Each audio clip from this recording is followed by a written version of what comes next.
बचाओ, मेरी साड़ी खुल रही है। धृति वैक्यूम क्लीनर से अपना कमरा साफ करने की कोशिश कर रही थी, पर न जाने कैसे उसने अपनी ही साड़ी को वैक्यूम क्लीनर में फंसा लिया और वह साड़ी खुलने लगी थी। अब क्या कर दिया तुमने?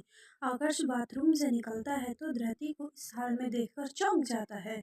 फिर अगले ही पल उसे गुस्सा आ जाता है। मेरी साड़ी कहने को तो धृति और आकर्ष शादीशुदा कपल थे, लेकिन वे कुछ भी बोलने में बहुत घबराती थी। बार बार वह खुद को ढकने की कोशिश करती, पर नाकाम रहती। जब तुम्हें वैक्यूम क्लीनर चलाना नहीं आता तो चलाने की कोशिश क्यों करती हो? गंवार कहीं की, गंवार ही रहोगी।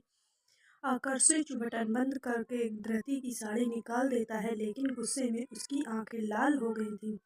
मुझे तो लगा मुझे मुसीबत में देखकर वह मेरी चिंता हो रही होगी, लेकिन शायद मुझे पसंद ही नहीं करते थे। धृति जल्दी से साड़ी का पल्लू पकड़कर बाथरूम की तरफ भागती और आकर्ष के कड़वे शब्द उसकी आंखों में से आंसू ले आते। धृति और आकर्ष की शादी दोनों के माता पिता ने जमीन के सौदे के बदले में की थी। धृति निहती गंवार लड़की थी। उसे शहर के महंगे महंगे लग्जरी सामान का इस्तेमाल करना बिल्कुल नहीं आता था। वह आकर्ष लंदन से MBA करके आया था। उसे गंदी और धृति की गांव वाली भाषा बिल्कुल भी पसंद नहीं थी, पर अपने पिता के धमकाने की वजह से उसे जबरदस्ती धृति के साथ शादी करनी पड़ी। लाइए माँ जी, मैं खाना बना देती हूँ। धृति घर में खाली बैठे बैठे बोर हो गई थी।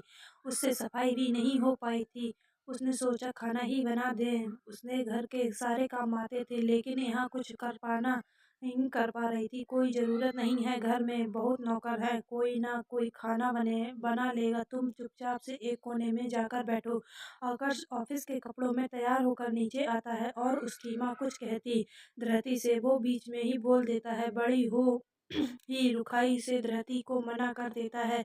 ऐसे क्यों बोल रहा है बेटा? उसे मन है तो बनाने दे, यह बहुत अच्छा खाना बनाना जानती है।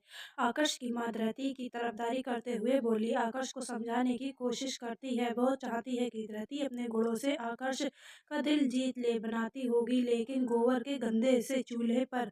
इससे पूछो क्या इसको माइक्रोवेव यूज करना आता है? पता चले साथ साथ हमारे घर को भी आग लगा दे। वैसे तो आकर्ष इस शादी के लिए अपने माता पिता से नाराज था, लेकिन वो धृति को बेइज्जत करने का कोई मौका नहीं छोड़ता था।